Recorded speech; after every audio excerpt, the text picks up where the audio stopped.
We got our special guest coming on, so I'm going to switch over to Zoom. We'll get back to him later. So let me stop the screen. Right. My name is Chris Jordan, and first of all, thank you for having me on. It's nice to meet you. We okay, good deal. Like I said, thank you for having me on. My name is Chris Jordan. We have a family entertainment center here in Houston, Texas. It has miniature golf, laser tag, go-karts, and a large arcade.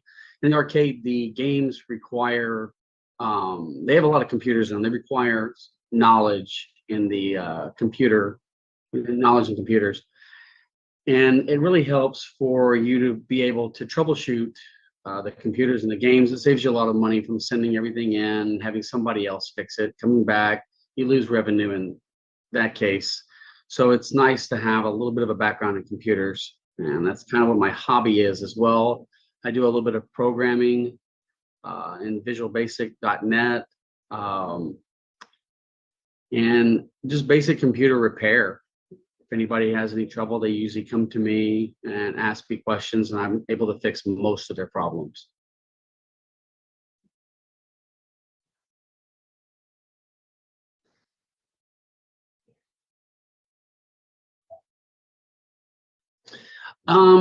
It varies.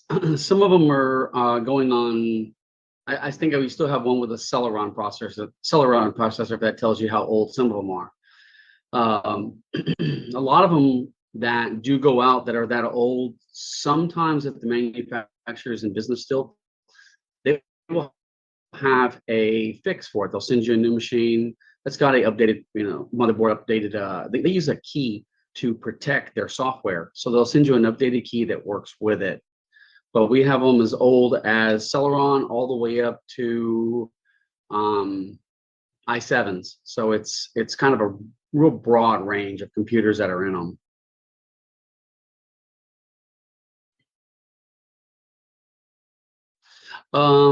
There is one company that refuses to release their software, and they program it online. You set your machine up, they do everything remotely, but most of them will send a restore disk, and you put that in the machine, and it'll restore their software to the machine.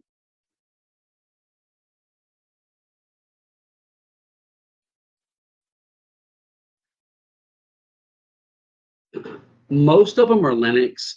There's a few of them that do operate on Windows, and we have some that operate still on XP. A couple of them on Windows 7, a few of them on Windows 10.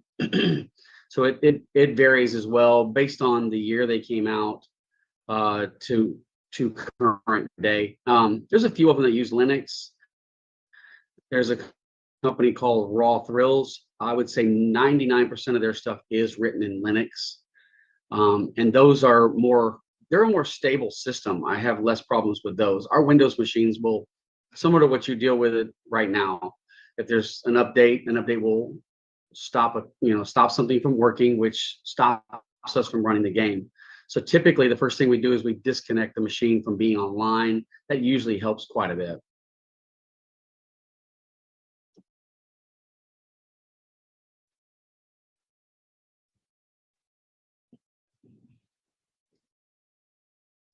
Uh-huh.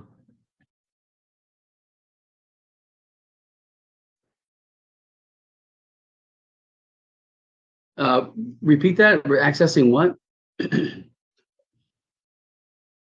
Uh-huh.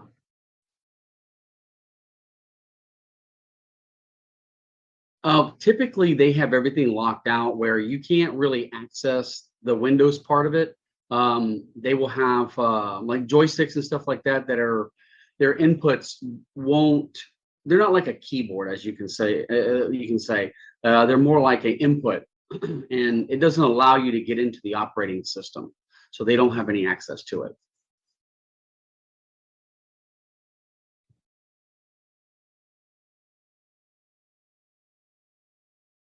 I will tell you this, a lot of the machines are shipped with the bare bones as the minimum that the operating system will require, because they have a bottom line to keep, and they will ship out a game. Like I said, they were shipping Celeron processors coming out, and I think at that point, I think the i3 was already out, and they were still shipping Celeron. So they're going to ship it with the bare minimum, probably honestly 4 gigs of RAM, probably a 120 hard drive. I mean, it's real small. They don't require a whole lot to run them.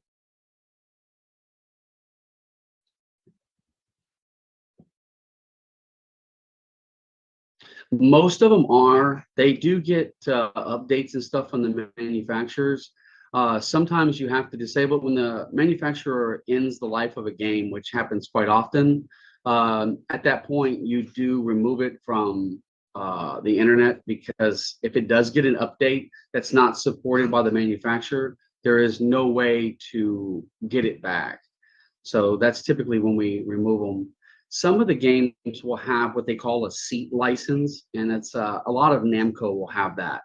And they're connected, so they get their fee every time you play the game. So if you swipe your card, they get 25 cents, let's say, and that's per seat or per play. And they know if it's connected to the internet, they're able to get that money. They're able to see that transaction happen. And at that point, you have to be connected.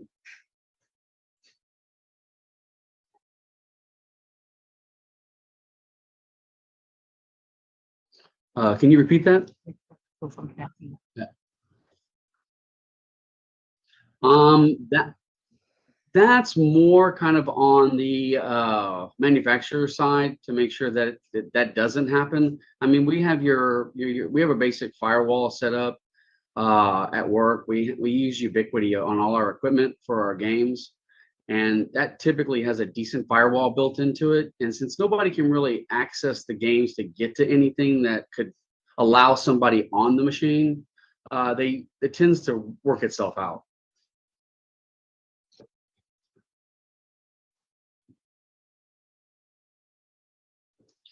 They're all hardwired. We don't have any of them that are Wi-Fi.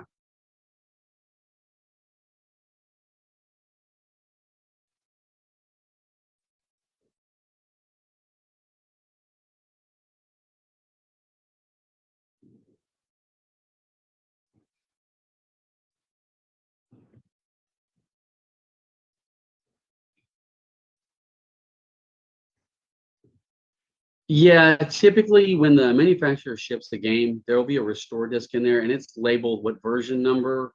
It'll label what game it is, and it's usually separate in a separate area of the game, so you know what you're getting when when the time is right. Like if you have a problem with the hard drive, you replace the hard drive.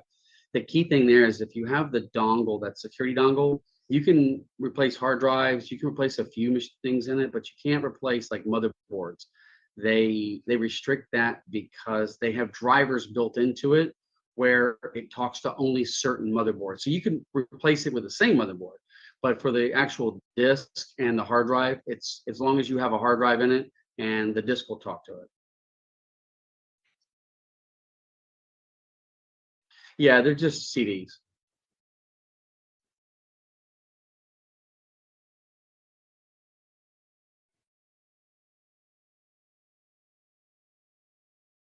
For the computers, For you, it would just be working on them. Honestly, they teach you something every time you work on it. It's usually a different issue. I do. It's Dig Dug. It's made in the 1980s, so it's very old.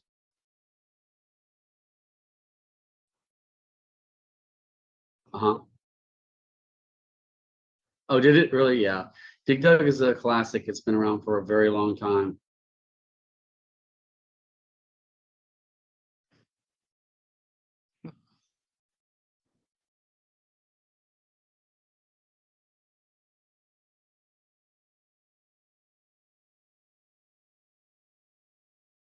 Typically, okay, they have changed quite a bit. Some of the games they use ROMs to program. They run the software, and those are the ones that don't use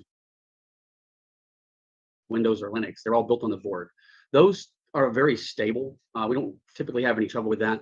But when like the Windows came out, it didn't really change a whole lot, like graphic wise. It did a little bit, but they have to make the games where pretty much anybody who walks up to the game can play it. So your graphics will always be very basic. They're never going to be like you have at home, because the general public can't really play a game that's complicated. Like there's a few games out there right now that use quite a bit of graphics. If you put that in the commercial setting, you're going to have people that are a lot older, that don't understand that, so they don't want to play it. So they keep it real basic.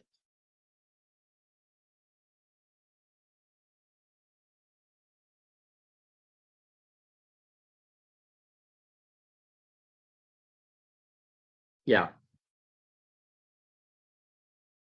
No, typically not on those. They usually run, they're more mechanical. So they use relays, power, the power supplies are like, they're like 48 volts to run the motors. There's not really a whole lot of computers in You those. can talk about ticket time. Yeah, just circuits. A ticket time is a game that we do have that does have a RFID reader, and it has a Raspberry Pi in it that when it when the RFID reader reads the item, the tickets that drop, it will dispense that many tickets. The RFID number is programmed in the computer or the Raspberry Pi, and it'll tell you, say they want 100 tickets. That number is associated with a certain RFID number is what it uses. And when it sees that number go by, it distributes 100 tickets. So in that point, they do have a little bit of computers in them, but the older ones typically do not.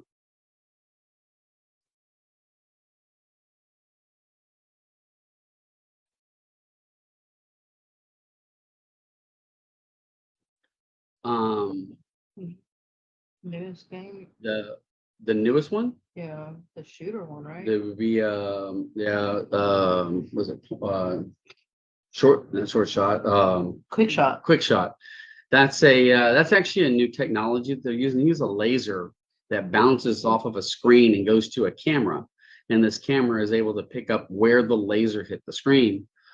When when the shooting games came out, they actually on a CRT monitor they read the lines as the when you pull the trigger on the gun, it would read the lines on the TV or on the CRT, and it would know where you were aiming. Well, when LCD came out, the lines disappeared. So a traditional shooting game will not work on an LCD since it doesn't refresh the same way as a CRT.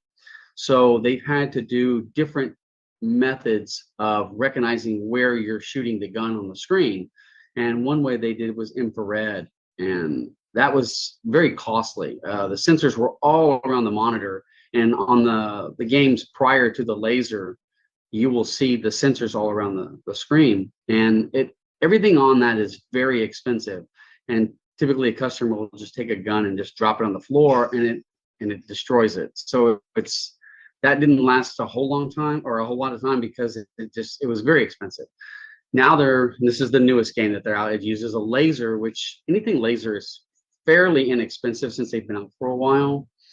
But you'll see the laser bounce off the screen and hit a camera. So you have basically a laser reflector on the screen and a camera. It gets a little cheaper.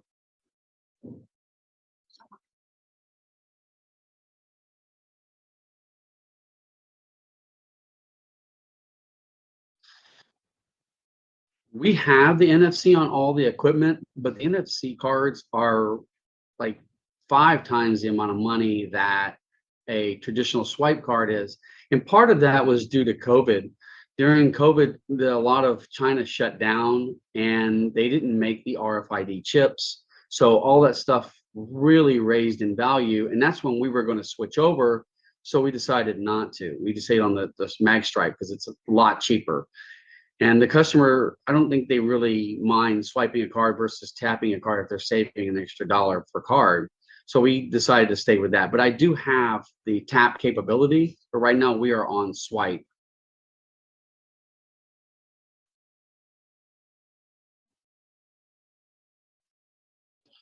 They are. They have their own proprietary software that we use. We use Intercard. and they have their own servers, their own way of communicating with all the games. It's I'm not going to say it's flawless. We have had a few problems, but for the most part, it is pretty reliable.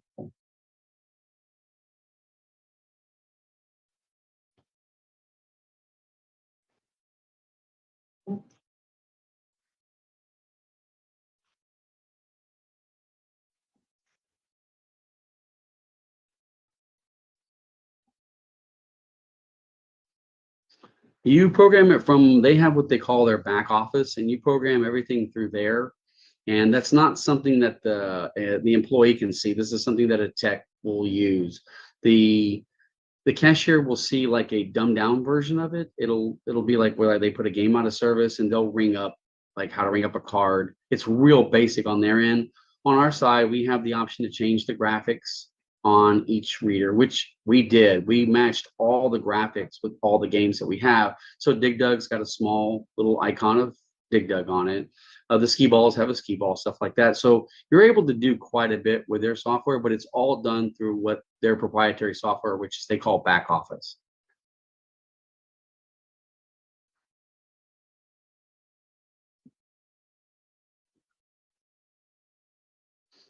Well, the skee ball itself, or how it works on the card system.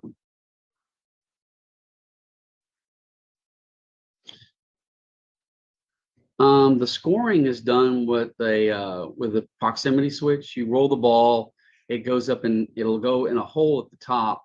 They have an Omron sensor at the top, and when it goes through each one, it will count that point value. If you miss, it drops to the bottom and goes through another area, which just tells it that you've missed. It's that one does use a computer, but not like a PC. It's more of a proprietary computer.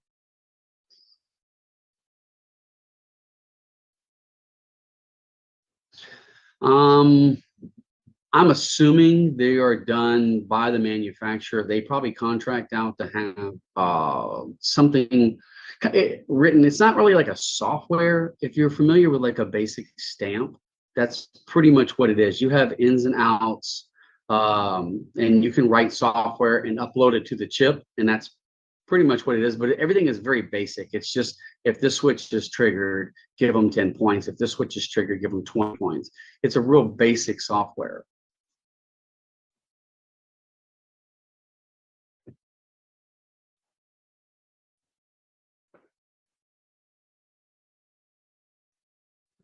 I would say the older generation is the most stable. I have a Miss Pac-Man, or I have a regular Pac-Man that's been working since 1981. And I think it's been out of service probably like 4 times since 81. So that's probably, I'm going to say, my most reliable. Now, it doesn't make an incredible amount of money because it is an older game, but for the amount of time it just sits there and runs and operates. And a lot of times that's your problem. The game just sits there, it's on all day. So in theory, it's breaking down every second that it's on. And as for the most problematic, I would probably say we have a shooting game that it's got a lot of sensors on it, and it's an older game that's not made anymore, so it's kind of difficult to get parts for. That's probably our most problematic game.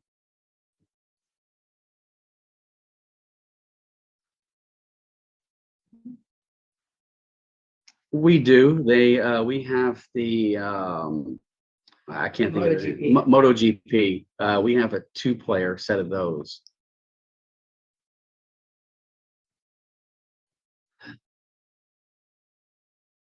If you think about it, the motorcycle is just a giant joystick. It's not really different than the rest of the equipment, but they're made by Raw Thrills. Raw Thrills uses Linux on everything, as I was stating earlier, and they typically don't give us any trouble.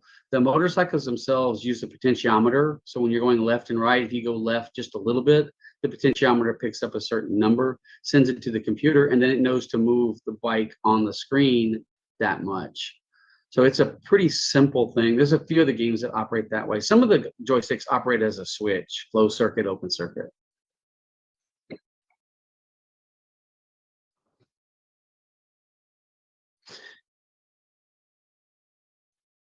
No, There is a version out right now they recently released that does do that, but the ones that we have do not.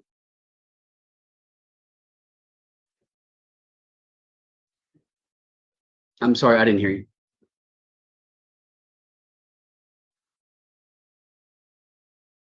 Yeah, Okay. you're just okay. If you swipe your card and you play by yourself, there will be roughly 6 to 10 other motorcycles in there. That's the CPU playing with you, and it competes with you. If you and another person play, it's you two versus the different amount of, like, if there was 10 players, there would be now 8 additional CPU players and 2 real players.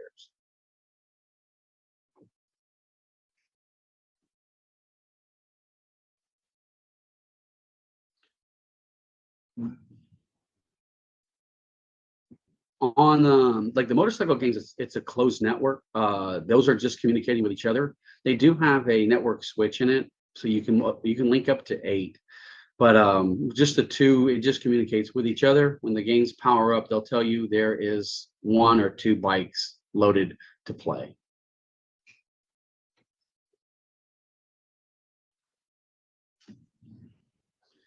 You can't control the games, but you can control the card swipes. If you want to disable it so they can't play it, or you want to disable it because the game is out of service, you can do that.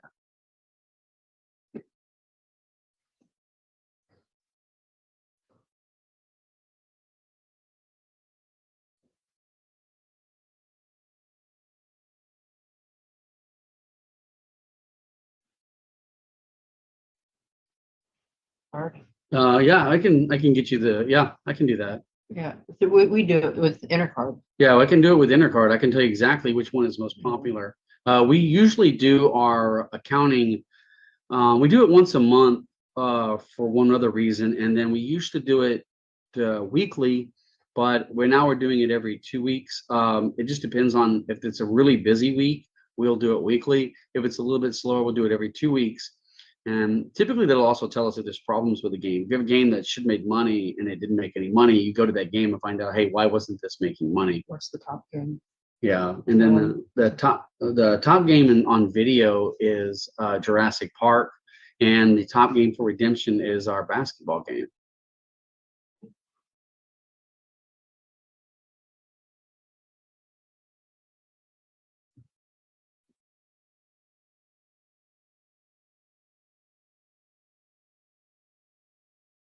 Yeah, actually, I wrote the software for the basketball games, so that one I'm really familiar with. That was a learning experience. It's I guess it would be my like 4th generation of basketball games to build. So it's gotten to the point now to where I'm able to do it pretty reliable now. And we built 3 sets of them. So on that, yeah, there's a computer. Go ahead.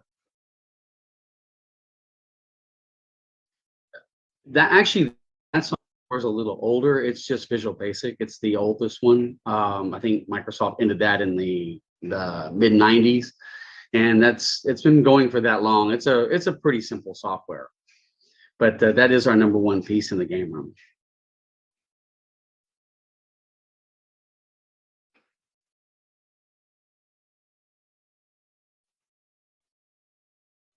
You can set that without going into great detail. All the games are really required to give out 1, but the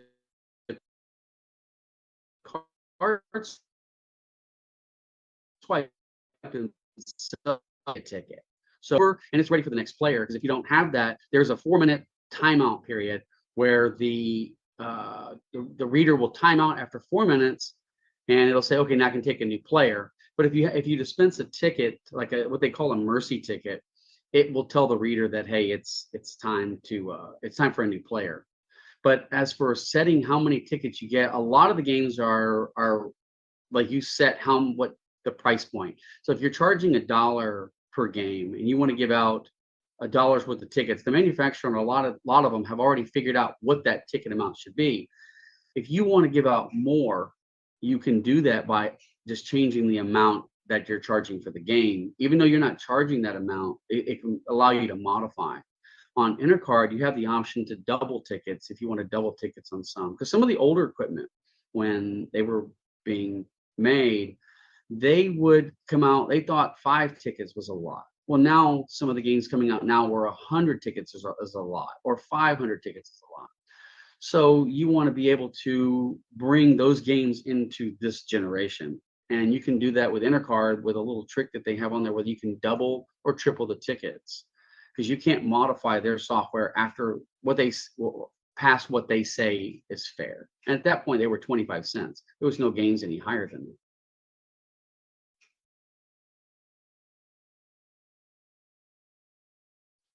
All of our tickets now are digital. They used to be physical, but it was an incredible waste of money and resources. They would come in, they would go straight to the dumpster. It was that quick. So we decided that, we were going to go green and go ahead and go digital. And everybody loves that better. It just, everybody gets to cash in tickets. They get the right amount of tickets. There's a lot of benefits to it.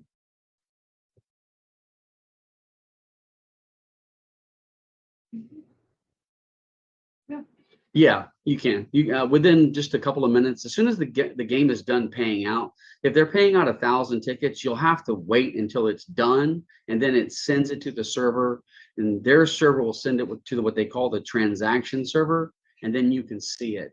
So it typically takes about maybe 20 to 30 seconds after the last ticket is paid out for the cashier to see it.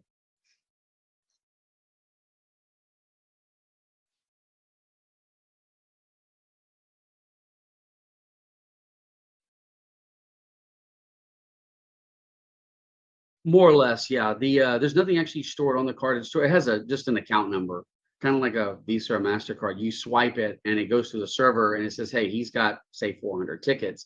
And then the cashier can see that, and then you can start buying things at the redemption counter.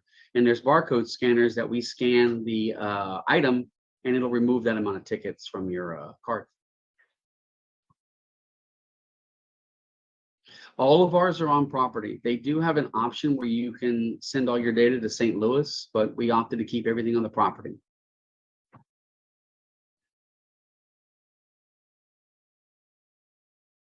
Yeah, everything for Intercard except for the readers is hardwired to the server.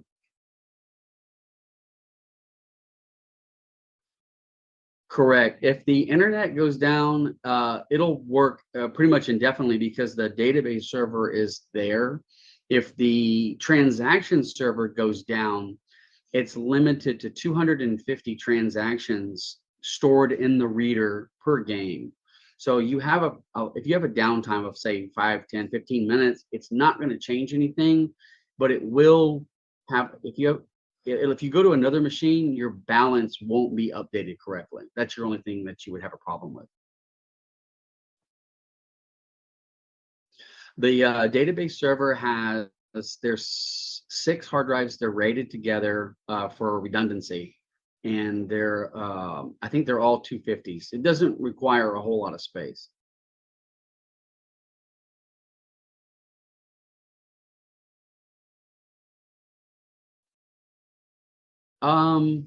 No, just if you do go to a family entertainment place or a place with arcades, just to know that there's a lot of work that goes into keeping those machines up and running, especially the older ones. If you don't have, some knowledge in electronics, you can't keep the older games working. A lot of the manufacturers are gone. There's only just a handful left, and even some of the big ones that are still around, they don't do arcade equipment anymore. Like Williams made the best pinball there ever was, and they went into slot machines. They're still around, but they will not work on a pinball for anything.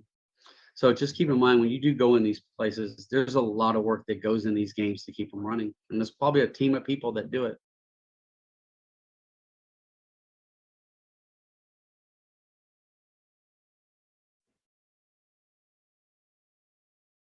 Thank you for having me. I do appreciate it. All right. Thank you. Bye-bye. All right. Hello, everybody. We're back. Thank you to Chris for coming on to the podcast for an interview. Hopefully you guys can still hear me. Let me close this here.